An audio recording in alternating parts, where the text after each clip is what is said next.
Children from a dark house choose shadowed paths.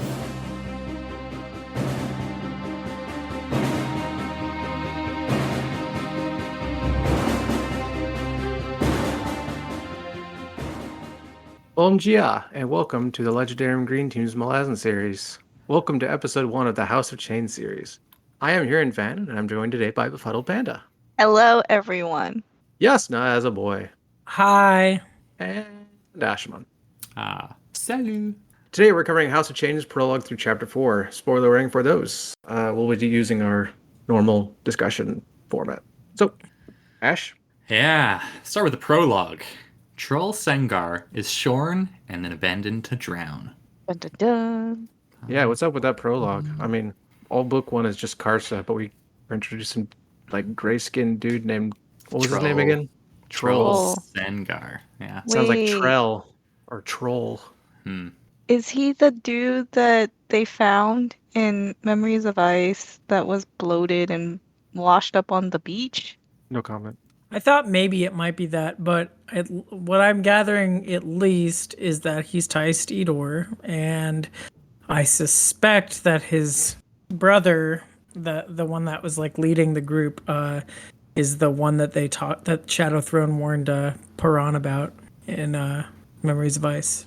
Isn't it interesting that it explicitly says that he had done nothing wrong? He's innocent, and they're doing this horrible ritual to him. Yeah, it was so sad. He probably had really good hair too, Oh, poor guy. right? That was the biggest And don't loss. all the Teist Edor have pretty crazy cool hair? Huh. They've got long braided hair and stuff. Well, their hair doesn't come out braided, so yeah. I'm pretty sure there are cultures that don't do that. So, Panda, yes, any thoughts about the prologue? Besides the Memories of Ice tie-ins. Well, it did say short, squat had been the inhabitants, flat featured, the pale hair left long and loose. Their world had been a cold one, given the thick padded clothing they had worn. And that wouldn't be talking about the Teist Edor, right? No. It sounds more like the So- city. Yeah, it's just short and stocky. And also, yeah, Okay. this warren was recently flooded. It was not this way before. There was one thing. So it talked about huge catfish and wagon wheeled sized spiders. And in these 4 chapters, we did see catfish, which makes me think that maybe we will see these wagon wheeled sized spiders. And I hate spiders. Yeah, So I appreciate spiders as roommates, but I don't want them close to me. I love spiders. no. They kill mosquitoes. Yes. Yeah, but mosquitoes aren't really a problem where I live. And I can't. So the squat people that it describes, those are the pure kin, right? The new enemies that he sided with, that he was singing their praises. That's how I read it. He's in trouble because he was oh, our new enemies, we should be friends with them. They're the pure kin. And when it's describing these inhabitants, these corpses, the short squat people, are those the pure kin? Well, all these ones are dead, so Well, right. yeah. Yes. I figured maybe whatever happened with the Warren is what alerted them to these new enemies, quote unquote. I don't know. I don't know either. You made me realize I forgot a lot of what's in this prologue. I have some thoughts that aren't spoilery. First of all, I really like how this is set up. You have a blameless man who is being cast out by society, which lets you know that the society is probably not in the best of spots.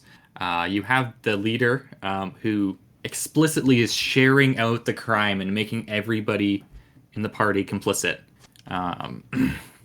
And you have the flooded warren, which is not supposed to be this way. All of which are really cool things to set up.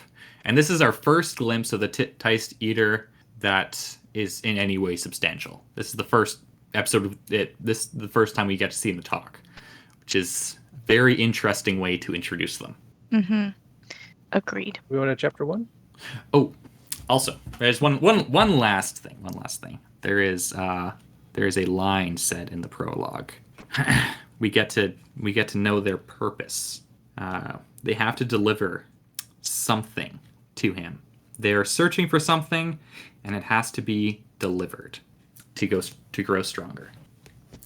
You mean the Tysedor are searching for something and they have to deliver to who? To their leader, the guy who's changing their ways. To him. Oh. Right. Who may or may not be the Tyrant of Pain. Right. So chapter 1? Mm-hmm. Excellent. Chapter 1. Karsa, Byroth, and Delum embark upon an adventure. They raid and rape the Rathid, and Karsa establishes himself as the Alpha. Twice. As if there was any doubt. Right. I really did enjoy the part where Karsa established himself as the Alpha among the dogs. That was Gnaw and his mate.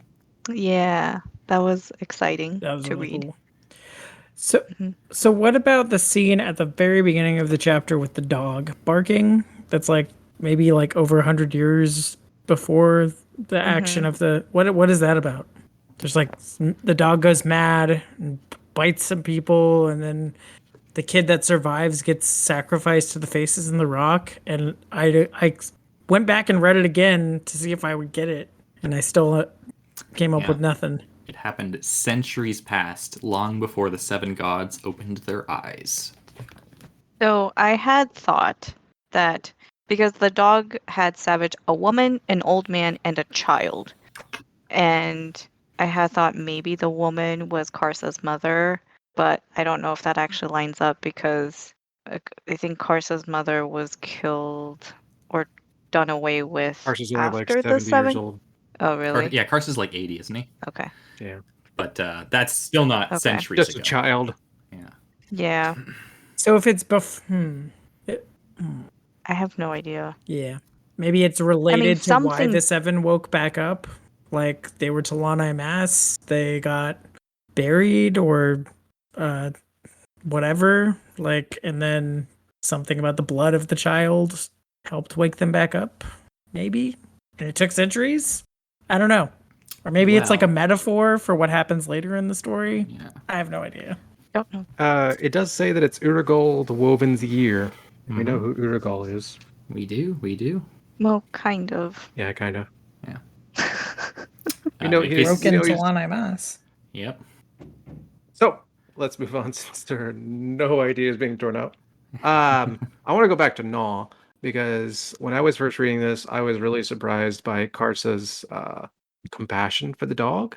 Because I don't know about you guys, but he doesn't kind of come off as a compassionate guy. Karsa is a man that is full of surprises. He's very much portrayed in one way as like kind of just a dumb jock, and I think he does that deliberately. But there is a lot going on behind. Mm-hmm. Really, I think in the first 2 chapters, he really is just a dumb jock. No, because he shows that, especially to Byroth, that he has like thought through this raid, basically down to the last detail. Yeah, and which does is like part some of very being a jock. Well, he's done some Like, very He strategic can't things. think critically at all about his own culture or the history of his people or like his grandfather. And Byroth and Delum are like levels above him in understanding how the world works. Sort of. I don't think he can't think critically about it.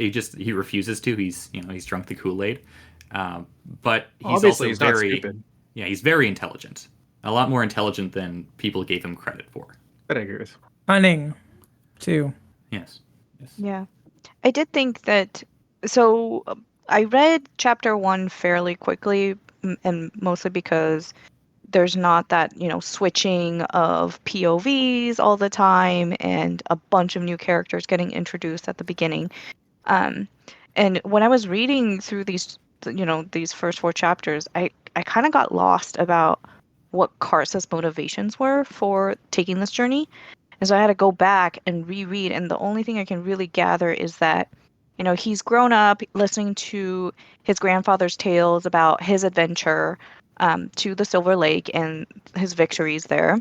And then it basically just says that Karsa wants to revive his clan's reputation. He feels like too much of their glory has been in the very far distant past, and there's not that much stuff in the recent times, especially since his father didn't take any such journey.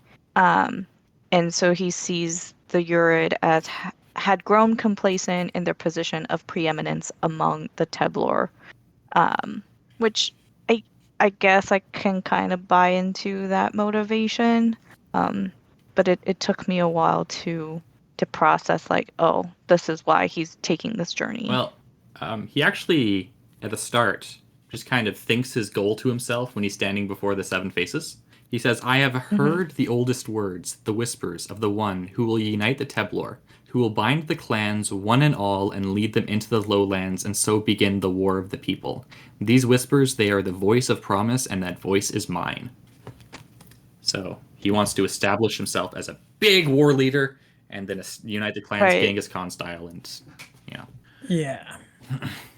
But it's like, what is the seed of that motivation? Because by himself, right, like, nobody else among his people has this.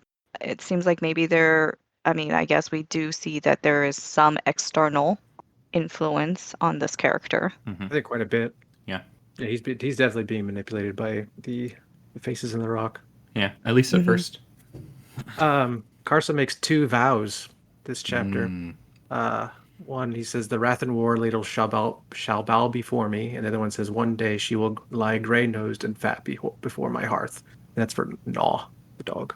It's her Gnaw's mate, the 3-legged dog. Oh, she died. So I guess that one didn't happen. Yep. He makes a lot of vows, but he does not keep them all. Also, He's very confident. yes, he's a very confident man. This is Erickson's take on the noble savage trope, by the way. Yeah, after you read the book, we're going to definitely talk about that essay that he wrote about it. Yeah. Okay. What do you guys think about Teblor culture? It's pretty awful, right? I mean, it kind of made me think a bit of, like the closed door policy that China had for a while, where they became very insular. Yeah, Japan did that too, for quite a while. That's true. Japan did that. Yep. Couple hundred years. So my question about Teblor society is, like, why is it the way it is? Because they find the writings about Hikarium, like, teaching them that they have to, like, go back to the ancient ways of being raiders that they used to follow far in their past, when they were Thelem and Toblakai.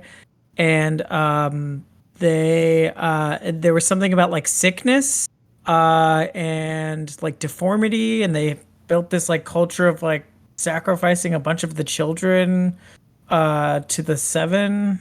But I'm not clear, like, how the things that Ikarium, like, taught them would would help with them with sickness, or, like, what the issue was. My understanding is that they're a fallen race and that there were very, very, very few of them left, and their blood had become clouded or poisoned or something. We don't really sure why. And so the one man, I guess with Ikarium's help, split up all of everybody. And because there were so few, there was a lot of incest. And with incest comes deformities. And so that's the call for the deformity. And they wanted them to forget their past, or I guess not their ancient past, so that they could become what they once were. Yeah.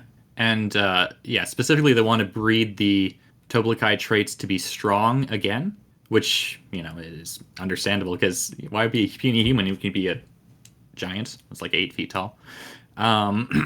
So yeah, they split apart the families at the start and then just put them in a bunch of tribes and then set the tribes to raid each other, because through raiding and rape, you get genetic diversity introduced back into the populations and such. Yep. Okay. And did we get confirmation that there's actually Odoterol, like, present in the region where they're living, and that's why they're all, like, Odoterol infused? Or is it something about them that has to do with Odoterol? I think it's just Odoterol was in the place and then they made blood oil out of it. Okay. Yeah. I thought the blood oil came from, like, the trees in the area. No, they get it from dust in the rocks, and then they mix it with a mixture. There's bloodwood The bloodwood is the tree. Yeah. Okay. So they wipe it onto the bloodwood, and that makes the bloodwood much stronger and more dangerous. Which, I mean, if the Ototoro dust is there in the region, then the trees are probably, like, sucking it up as well. Yeah. And being influenced by that. And then you So have is the effects that the shamans can't really use magic anymore. It's just in very low-level sort of ways in dreams and stuff. So is the blood oil Ototaro as well? It's mixed with it. They make it out of Ototaro. Okay. Yeah. Gotcha. And now we are very much past chapter 1. Yeah. Well, he asked about tabler culture, and we find out about that, like, in all of the chapters. Wait, yeah, that should be a end of this. I was thinking like chapter. initial Anyway. things about a culture that raids and rapes each other, but you know, it doesn't hurt to steal from Were the you future. thrown off by his killing of children? Children.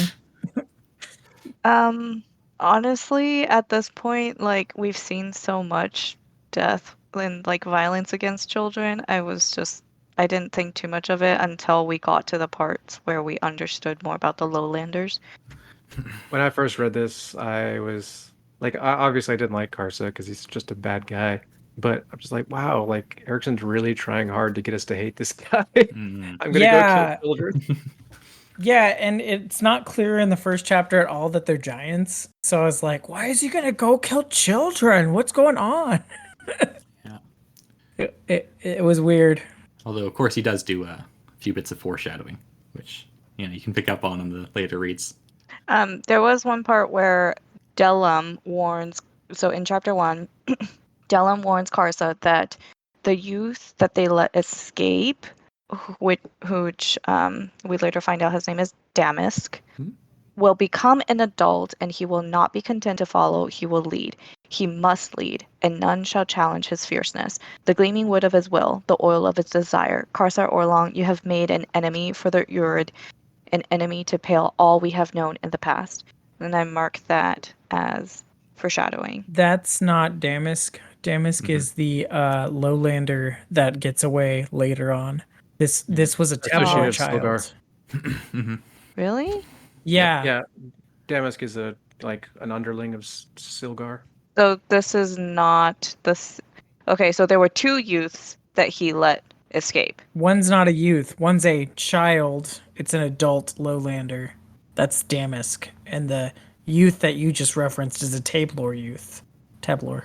Yeah. Okay. Also, he didn't really let Damask escape. He just kind of escaped. Right. Yeah. Okay. Okay. So, we get a scene late in the chapter where they have killed all the youths and elder in the village and are going to rape the women.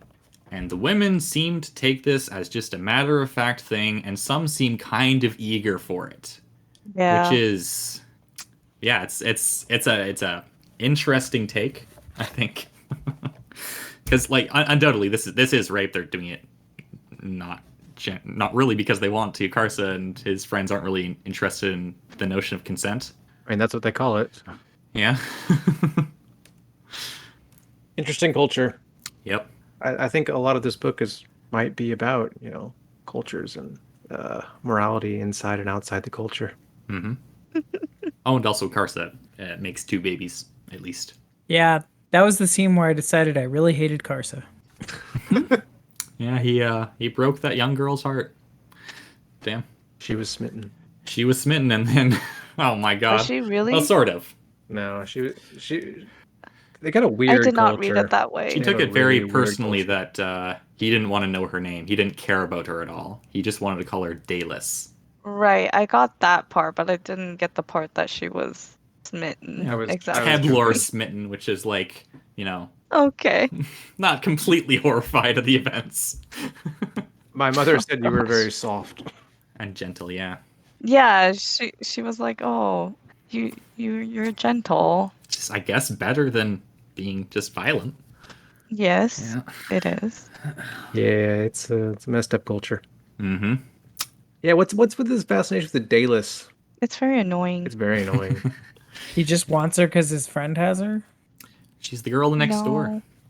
next tent. She must next be hut. like the diamond of the village or something. Carson gives off real incel vibes there. Next chapter.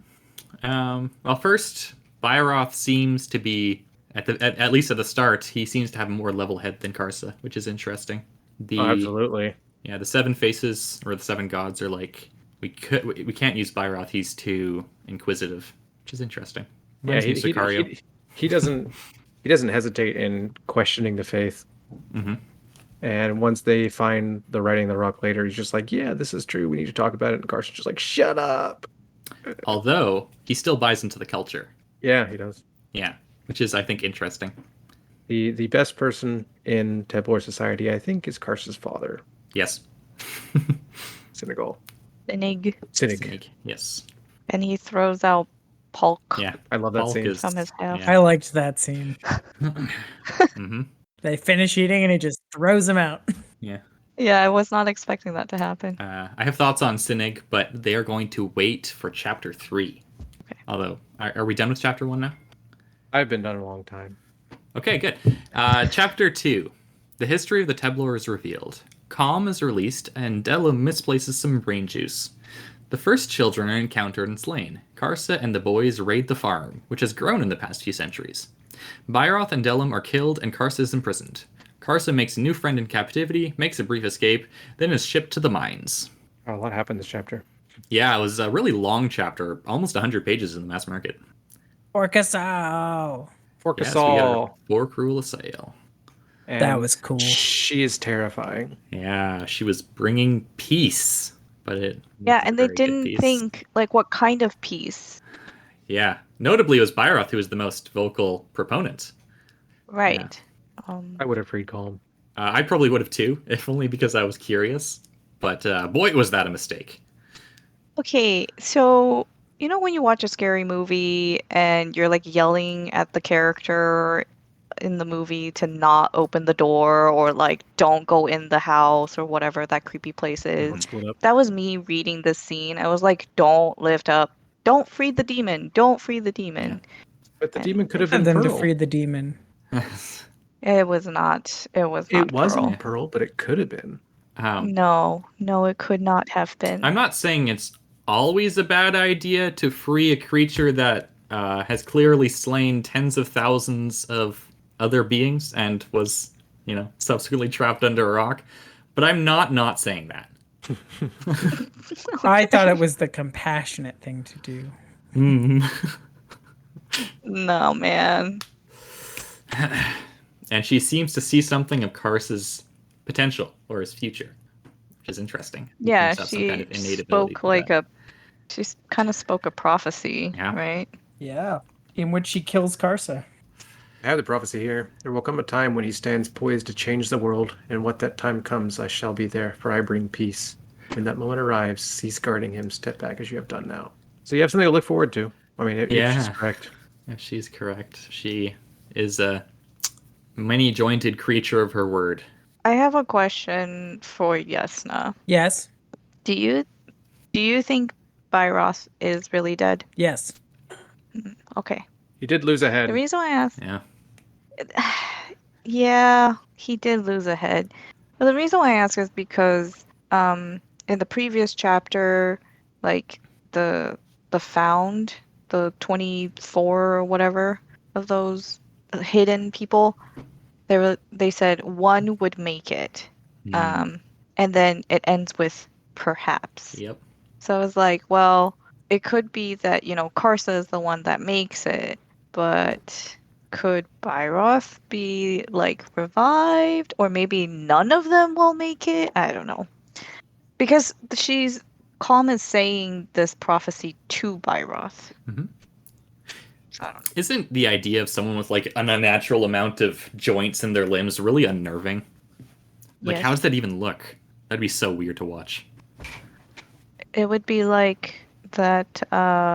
I've only seen a little bit of Stranger Things, but that like creature in Stranger Things, maybe Ah, yes, that one. the The Demogorgon? Demogorg thing. Well, the Demogorgon's like Organ. it still has like a regular amount of joints, right? I don't know. Like Calm can like just bend all bits of her into different places, and I assume she's double jointed. which is, freaky anyways. I feel like if another author wrote this, that Byroth Guild would have been the protagonist. Yeah, I agree. Especially, I was thinking about what it would be like if it were from his perspective. I really liked the way that Byroth Guild dealt with like the battle mask with Delum, and how he like differed from Karsa's opinion on that. Yeah, he has a very fatalistic view of things. Who Byroth? Yeah. I like how Byroth and Delum both kind of talk above Karsa, and he just kind of doesn't understand what's going on. Although Delum, I think, was given pause when he realized the true scope of. Until he, got brained. Yeah. He does manage to win their loyalties. Sort of. But Karsa, his response to Delum acting on his loyalty was not positive. He was like, well, Delum should have just stood back like Byroth. Like, it's his own fault for, going after Calm. And it's like, you jerk. Right. I think that was him trying not to feel it reminded me of Gruntle and his perspective about Harlow's death. Yeah, I thought the same thing. Mm-hmm. Poor Null. And then they murder a lot of people in that village. Yeah, they murdered a lot of people. Yeah. And the only people I'm happy about is the bounty hunters, because, I'm not saying that they deserve to die, but bounty hunters are not good people. Like, those kinds of bounty hunters. I think other ones can be, like, morally neutral, at least. These guys kind of remind me of, like, poachers in Africa, except for the things they're poaching are, sentient beings. You're talking about the Silver Lake village? Yeah. Yes, when they... Stilgar's people. Town. Yeah. Yeah. And I kind of want to go back to them finding the carving, telling the history. So some dude, like, carved this, and it was noted that it must have taken a long time to carve this in the rock. And there was a cairn in the cave, which meant that somebody had buried that person. And at first I thought, when we were reading it was, some dude like hiding out in the cave who was persecuted, but I don't think that's the case. Maybe. Like somebody Ikariam really gets around, doesn't he? He does. Well, we already knew that he had been to Genebacchus before this. He's probably been everywhere. Yeah, this is after the Talani Mas learned the lesson about Ikariam, that they just couldn't kill him in Seven Cities. And also there's another Jaghead around. Okay. So the two words that Karsa couldn't read from the histories were Great Villages and Yellow Bark. Mm-hmm. And I tried to look up Yellow Bark from the things that we've read, and there's no mention of it yet. So this is the first mention of Yellow Bark. Well, this isn't really a future thing. It's just it was money. They don't have a concept of Yellow currency. Bark is money. Yeah. And Okay. so they great were villages or cities. Very prosperous. Well, they had like a concept society. of money before, and now they've lost it.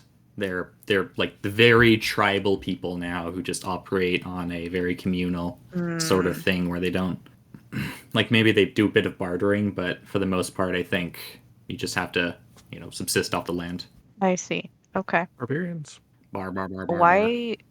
Why do you think Karsa is so against the history that they found? Because Delum was like, I want to know more. And Karsa's like, no, man, too many words. He doesn't like the truth. He's afraid of what it will do. It's difficult being told what you've believed all your life is a lie. But Byroth seemed to know all about it. Byroth is like a cynical guy. Okay. No, got away, and I'm happy about that. Or at the very probably least, got away. Probably got away because of healing of the god Urshugul. Yeah. Karsa found a statue of Fenner, I think. Man, Fenner can't catch a break in stomped these books. No. That's a good catch. I was like, Yeah. I wonder if that action had any repercussions. But yeah. Do you think we'll see this regiment of Malazan soldiers again? I think so, because, mostly because I've seen people say things, just vaguely mention kindly and pores. So I'm like, okay, we've been introduced to them. I'm waiting to see more. Yeah, my notes say, "Oh yay, another bunch of Malazan soldiers Erickson will make us love before they die." Yeah. Probably. I really like the scenes with the soldiers and Silgar, and them tricking Silgar into giving them a bribe and then ratting him out. Yeah. Yeah. Yeah. I believe Yeah. that's a crime, isn't it? Yes, it is. It really is. This really happened? It did. Shocking. Yeah. The Malazans by no means are like a moral paragon society, but at least they aren't like taking slaves in that way. And just sending them to Ototoro mines. Yeah, exactly. And only if they've committed crimes of some kind. Right. I just have to say, like, the amount of effort that, like, everybody goes through to keep Karsa enslaved or, like, a prisoner is kind of mind-boggling to me. Yep. Like, they had to spend so much effort Uh, to bind him, and it's very dangerous. And Once you put that much effort, there's also the sunk cost fallacy. yeah. I mean, Silgar, he stops him by using something that they used to stop Denrabi. Right. Isn't it? No, that's the Malazan Well, mage Not who does No, Silgar. it. Enrob. Yeah. Malazan. Yeah. That was that Silgar? It Enrob. wasn't Siglar, It's no. the Oh, I thought it was Silgar because he was a priest of male. The first time he stopped, it's because he falls onto a spike which impales him. And then the second time he's stopped by the Malazans. yeah. He's kind of like John Wick. At the time that he's in that magical net that's used on Denrabi, Silgar is a prisoner bound for the Ototero mines. Right. Well, it takes place while he's bound like that. Because they capture him and then Silgar's brought in and is like, you want to bribe us? And then Right. Silgar's, yeah. And then he escapes, and then they get him with the Don. Yeah. Um, We meet Torvald Nom. yeah, another Nom. Mm-hmm. That was very exciting. The introduction scene was quite interesting, wasn't it? Yeah. It was disgusting, So, but yes, it was interesting. What do you mean? Forced to drown his friends. Oh. In sewage. Yeah. Hmm. It was. I thought it was kind of funny. Yeah, I thought it was funny too. It is funny, but it was also disgusting. I thought it was funny after Torvald Nom actually realized he wanted to live. Yes, Change of I mind. had a change of heart. Yeah. I have it. Karsa turns the log and he's still alive. It's like, well, pretty impressive. He said he saw a blue or a brown smear just kind of Yeah. trying to escape. And he's like, okay, I have to turn it back over. I don't know if it's in this chapter, but I like that Karsa asked him if Aldaru talked this much. He makes the point that a lot of Noms do, but there's also another family that you can't make them talk. He has a cousin, an assassin, who's dot. Enough talking. This is kind of filling in some Krupp gap here, for House of Chains. Not as funny and but lots of words. Yeah, this is where Karsa like really starts being forced to change, because he's sort of a static character until now. He's resolute in his beliefs. He refuses to change them, even when he's given opportunities to. And he is more than he seemed before now. But now he's like forced to do a lot of introspection and think about things and realize that lowlanders are pretty dangerous in their own right. He starts having Also- regrets. Yeah, Mm-hmm. Yeah, especially about Viros and Delam. and thinking deeply about his culture and the implications war of leader. everything. Yeah. Yeah. The way that the Sunnied are, Broken. their culture is degraded and then they are enslaved, I thought was really interesting, and also I feel like it rang pretty true. Like they were seduced by their youth, were seduced by the money and the things that they could do with it, and eventually sold out their parents. That's how cultures Right. die. Mm-hmm. And then the youths who sold out their parents are enslaved themselves because they didn't have good fiscal policies. And it was a systematic process by Silgar, too. He's a bad dude. He's a very bad man. I don't actually hate Karsa in these first 4 chapters. I hate Silgar more. That's fair. Yep. Because Karsa, even though yes, he's not like a good guy, he has a moral compass. It's just skewed. That's a good way of You putting it. know, he does have like principles and that he follows, whereas Silgar is, well, we'll get into it in like chapter 3. Like he's just Despicable. bad. Yeah. Karsa's nature really brings into question how much you can blame the culture that someone comes from, because he's very much a man of his culture, and it's very possible that he would be completely different if he was raised in a different environment. And not being manipulated by Yes, some other by force. malicious gods. Yeah. Yeah. Chapter 3. Yeah, good with chapter 3. Chapter 3. Karsa is given time to reflect. Divine intervention causes him to be freed in a flooded warren. They find the Salanda and kill an important NPC.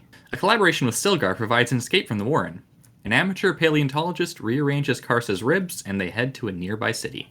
So, All right, could I get in? Oh. I have a quote from the last chapter I forgot to say. oh, okay. So it says, I pray that doubt comes to you, that it tempers you with its wisdom. Those heroes that are legends, Karsa all along, they were terrible. They were monsters, and they were strangers to uncertainty. I think it's really good words. Yeah. Erickson really does not like people who think uncritically about their world or worldview. Certainty is something to be afraid of. Yeah. Yes. Sorry, we go back to chapter 3. It's okay. So, we see the events of the Salanda from another perspective. Yes, that was very exciting because once there was, like, when we were reading the prologue, right, it was about the gray bodies. Anytime I hear gray bodies, I just think Thais Edor, and maybe that's gonna be untrue at some point in time, but for now, it's true. And then the mention of the silt in the water, I was like, wait, is this the Salanda? But then there were too many ships. And I was like, no, wait, what is this? But then, yes, we got there. So that was fun. Yep, that's how I have. One fun thing to note is that when they were playing this through, and this was one of the things that was gamed, we know, the captain was not meant to die. Oh. Yep. That was a natural 20 right there. Right through the chest. Right through the chest. Interesting. But Karsa has a lot of plot armor. Like, for his character. He has a lot of armor. That too. Yeah, but like him against the catfish, Torvald's like, you can barely stand. He's like, watch me. Doesn't matter. Witness. Witness. So much witnessing happens in these chapters. By the way, he gets that idea And from then- Byroth. Yeah. Byroth is like, we'll be your witnesses. And then from then on, he's like, witness! And then him against the shark? Like, he killed the shark so that he could get a piece of Borog back and then bring it to the shore. Yep. He was under his This care. is why I say, Borog, yeah, he was under his care. he has a moral compass. It's just How dare that cute. shark? I thought it was cool that there were so many chains. There were a lot of chains. Lots There are a of lot of chains. chains in these chapters. A storm of chains. Yeah. A storm, like it's literally raining chains down on. Okay, I had a question about that. I thought it was a metaphor, but was it literal chains? Yeah, chains like of a sort. I don't think they were necessarily just like metal chains that were coming down from the heavens. I think it was just like lightning that came in the form of chains. That's how I interpret it. Okay. Who do you think? I thought it was like chains of lightning, but Who do you think brought the storm? does Jasnah know? At the time I was reading it, I thought it had something to do with the crippled god or something. But then I don't know, with all the stuff with Urgal and I don't know, no idea. I don't think it was Karsa. I don't think it was Karsa either. I think Silgar thinks it was male. Oh, the water god God of the or seas. whatever. God of the seas. God of the sea. Yeah. He was a priest of Male, and later We on also know says, another priest of Male, who is, of course, the fan favorite Malak Rel, a Gestal priest of Male. Right. Later on, Silgar thanks Male, and Torvald says, "I'll thank the giant," and Silgar says, "Then your faith is misplaced." Do you think Silgar called in the storm? I think Silgar thinks he called him the storm. I'm not certain. You guys have just seen his worshippers, but what kind of impression does this give you of Male? Okay. Fickle? I don't know. Yeah, so you got Silgar and Malak Rel. Mm-hmm.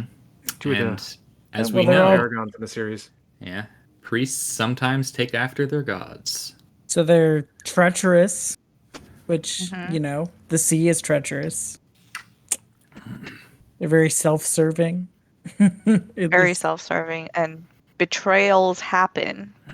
So And not necessarily in the case of Malak Rel, but in the case of Silgar, they're very mercantile. He's very mercantile character. And, the sea is associated with mercantile stuff. So, I don't know. In terms of trade, making money. Yep. Mm-hmm. So if, I'm not saying you will, but if you ever meet Male, Yeah, just keep these guys in mind. Oof. Maybe the god will be better than his followers in this case. I'm not sure if we learn in this chapter, but we definitely learn in this chapter or before. The Talani Mas, who Karsa is following, were not the original gods of the Tebler. They usurped the positions. right. we had. I think Were we had they enough the clues up until original now. faces in the rock? They were the face in the rock, but the face of the rock came later. The Teblor, like the Barghest, who were heavily influenced by the Toblakai, have spiritual gods, like gods of their ancestors, stuff like that. And they're not around anymore. I just think it's interesting. We have, I think, our first hijacked faith in the series. I think we didn't really address this so far, but we did piece together that the 7, as mentioned by the Teblars, are Telonimas. Mhm. And how I figured that out was when on the Salanda it was starting to rain slimy mud, and then there were just so many pieces that came together. Did you go back and Especially read the when first they sighting of the 7? Yeah, they were. If you broken. go back Oh. to chapter 1, like the second or third page, and they're all talking to each other. Yeah. Broken. Yeah. And broken means failure, and it was a dishonorable failure. I think it also says that they kind of did the Talani Mas thing and kind of turned into dust. Think so? I don't remember that part. They also had somewhat tribal names. 7 figures rose from the ground, skin wrinkled and stained dark brown over withered muscles and heavy bones. Okay, yeah, that part, when I reread that part, I was like, okay, it has to be Telonimas because of the withered bones, and they weren't bleeding, and What stood out to me was the way they came out of the ground. yeah. And then they returned to the earth. Mm-hmm. And stars looked down on a glade where no gods dwelt, where no gods had ever dwelt. And all the apostrophes in their names. That's a giveaway. Yeah. Well, we haven't talked Nope. about the Keeper yet. Who is Urko? Yeah. You think so? Yeah. Yasna put it together. I put something together. Hopefully it's something approaching the truth. So the Keeper has a bunch of gold that he stole from the Aran treasury, and he supposedly died from drowning despite being a terrific swimmer. And we know at least 2 people that did that were the Napon brothers, Cartheron Crust and Urko. So unless Cartheron Crust did a brief stint as a paleontologist before captaining a vessel, then I'd say this is Urko. I think they drowned. Yeah. No. They just went away. It's, Nippon are notoriously bad swimmers. yeah. I mean, you make boats so that you don't have to swim. If you're a good swimmer, why make a boat? Think about it. Well, because you can only swim for so long. If you're a Like bad people who swimmer, are I guess. Yeah. afraid of drowning, refusing to take swimming lessons. Or you just, do the ritual of Talon and you can just travel across water as dust. I do think that Yasna is right. The thing that did trip me up a little bit was just how wrong the keeper was when he punched Karsa and like he actually managed to crack some ribs. I was like, oh, Karsa okay. fainted for a bit, too. Yeah, okay. The number of times that Karsa blacks out Mostly from pain. is a lot. It Yeah. is a lot. So much. He is... He goes through the ringer. Yeah, he's a bad person, but if you believe in retributive justice, he's definitely gotten his punishment. Because he was essentially tortured for many months. Right. And Can imagine that he punch. always bounces Yeah. he always bounces He back. always bounces back. Like he's immune to infection. He has healing powers and he's like he doesn't need that much rest and sleep once he's recovered from his wound. I mean, this dude is like invincible. Toblakai are superior life forms. Ubermensch. Yeah. Also, Karsa is he has so much determination. He's does. probably the most driven person we've seen in the series so far. But see, like, this is where, it's not just his species or race or whatever Toblakai is considered, because Delam, Byroth, they're of the same species, race, It's fuzzy. but they obviously did not make it, as we've seen. Yeah. So it is something specific about Karsa, and I think the determination is Also help from gods. and help from gods. Yes. But yeah, just refusal to give up can take you a long way. And we see that a lot with humans as well. It's just if you just don't ever give anything, then you can do pretty extraordinary things. Mm-hmm. I did like the part where Torvald Nam played up that maybe he was a claw and sowing doubts. Smart. Oh, so you called Lucina what? It's like maybe it's part of my mission. I have to get into the Ototaro mines. Yeah, maybe. Yeah, and also showing his moral code, Karsa let Silgar go, which he did not have to do, and had very good reasons to not do. There was a quote from the chapter where Karsa is reflecting on his people in Tobla society.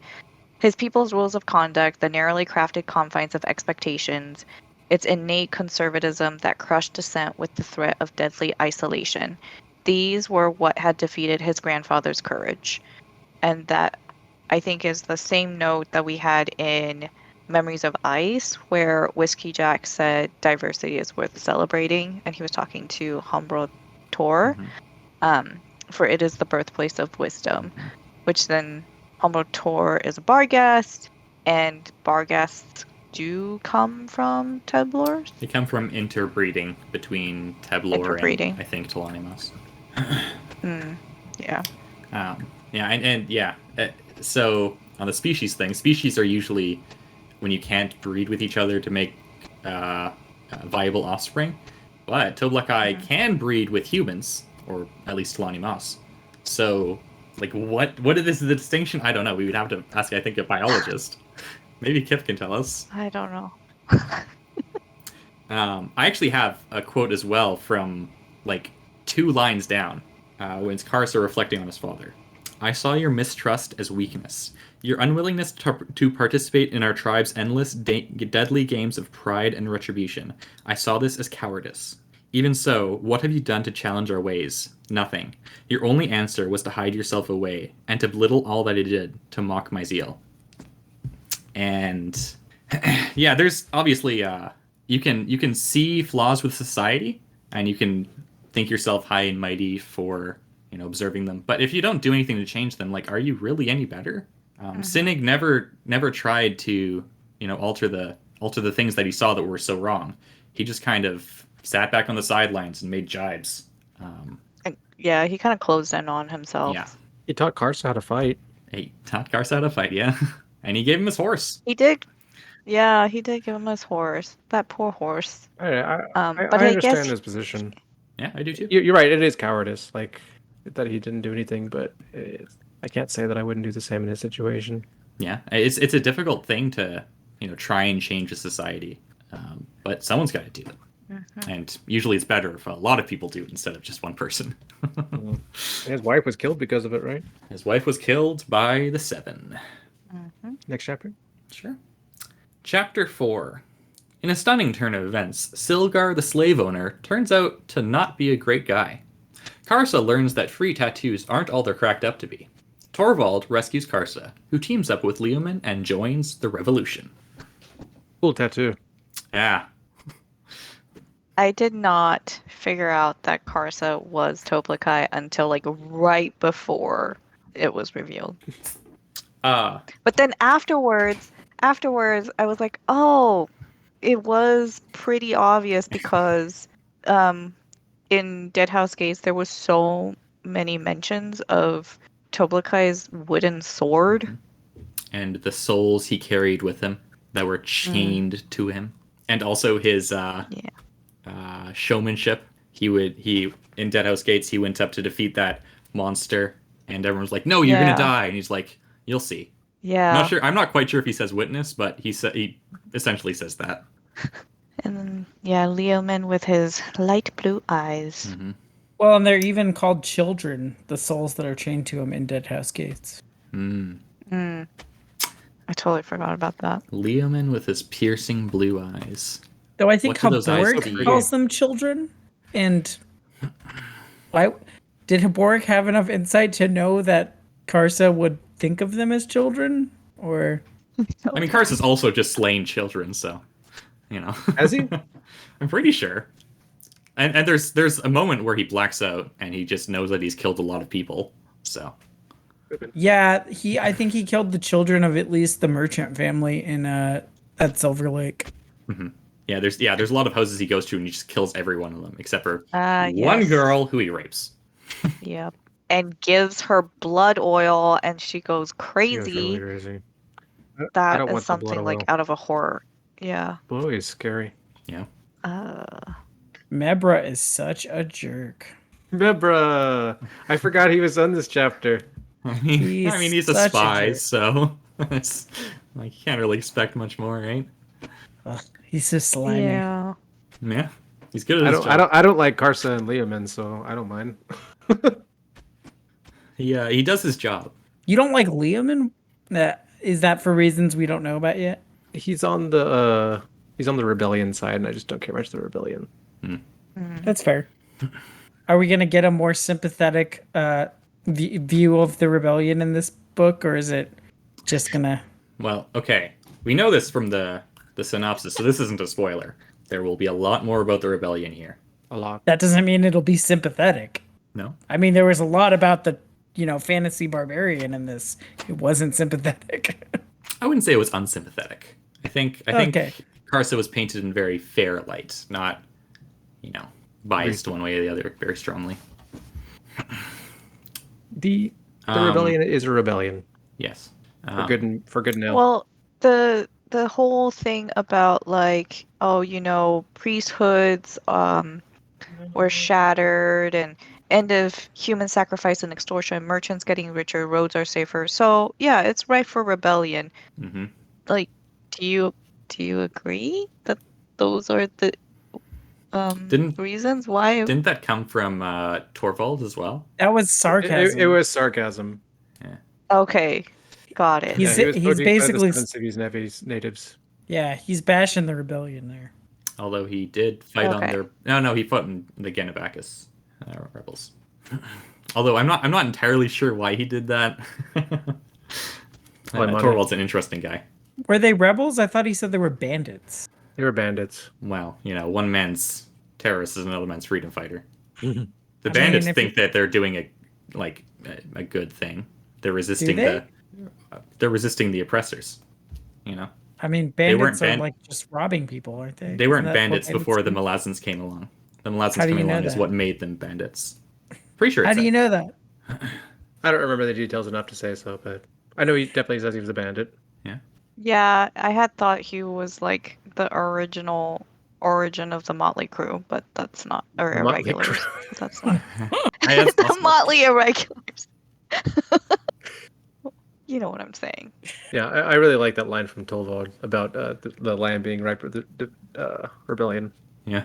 So speaking about rebellions and the differences between different societies, the only quote I had for this episode is in this chapter, and it's Karsa thinking to himself about the differences between the Tablor and the Lowlanders. He says, the Lowlanders filled this world like vermin, more tribes than the Tablor had thought possible, and it was clear that none liked each other.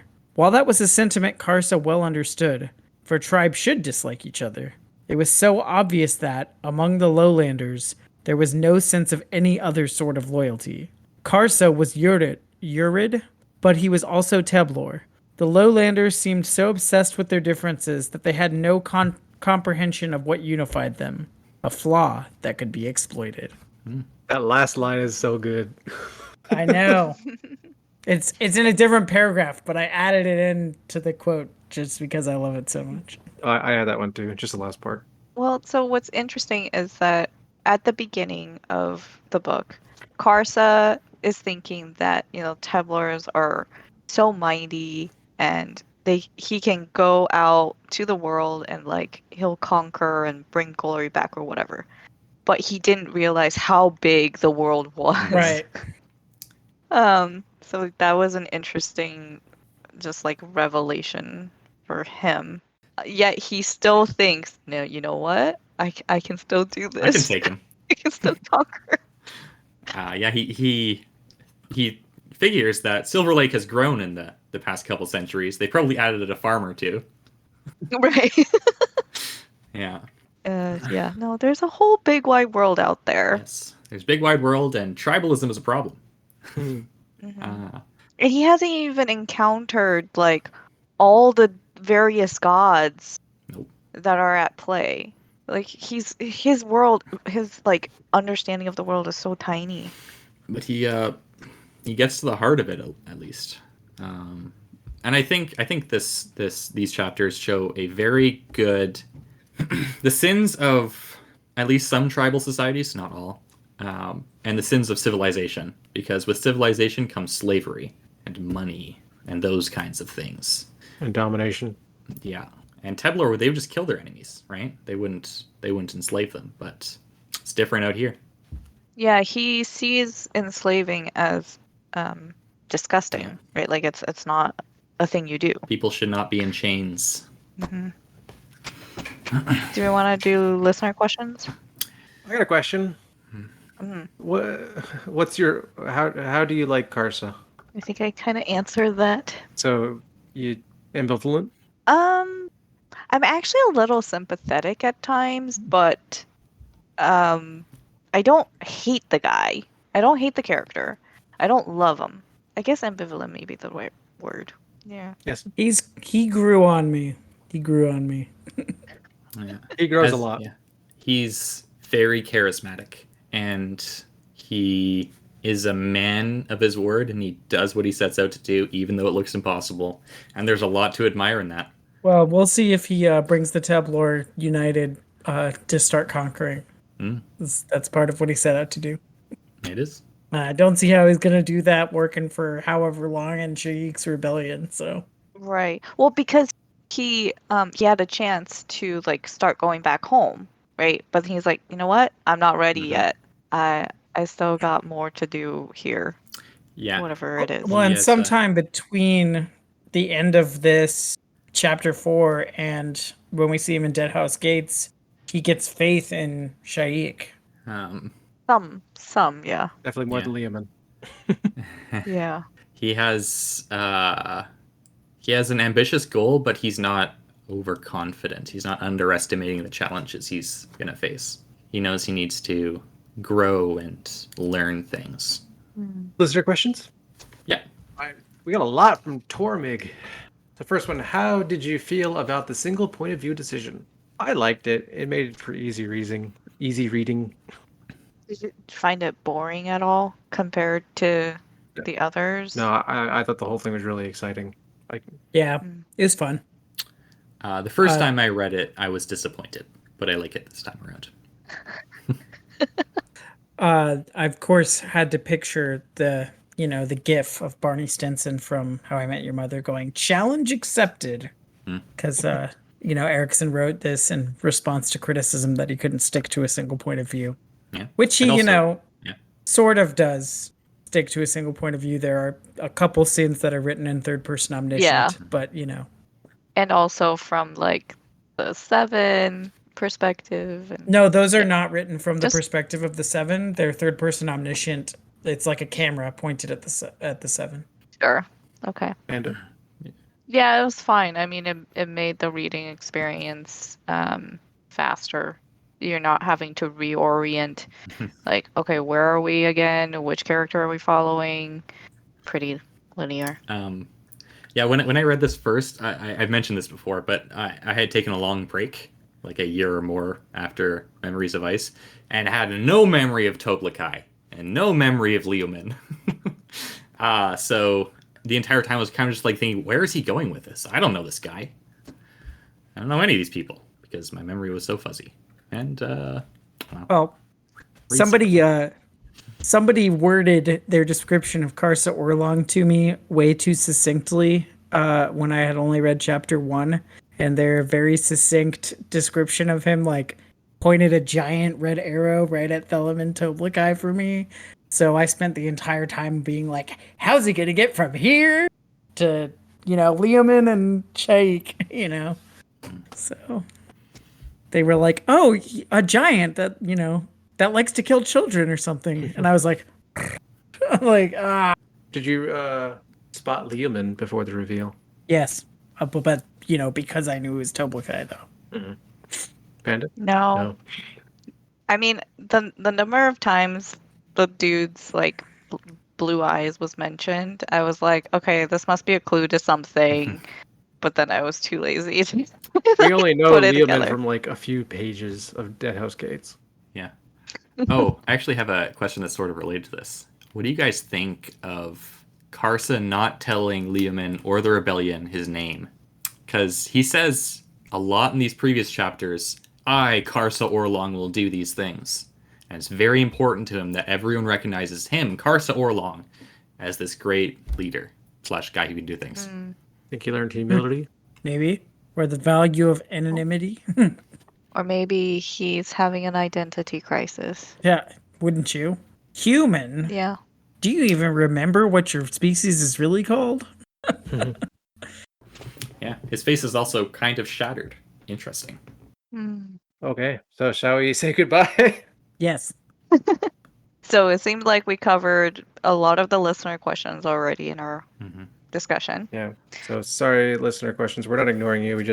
We answered them naturally. Yeah, we don't have much more to say on the topic. That concludes this episode. If you want to join the read-along and or contribute listener questions, check us out in the Legendarium's Discord. You can find the link on thelegendarium.com. Also, follow us on Twitter @GreenTeamPod for updates and fun times. Check out the Legendarium podcast for Wheel of Time, Cosmere, Lord of the Rings content, and so much more. Thank you to our panelists Ashaman, JasnahAsABoy, and BefuddledPanda. I'm Hurinfan. Until next time. Pew, pew, pew, pew. Peace. Pew pew. Adios.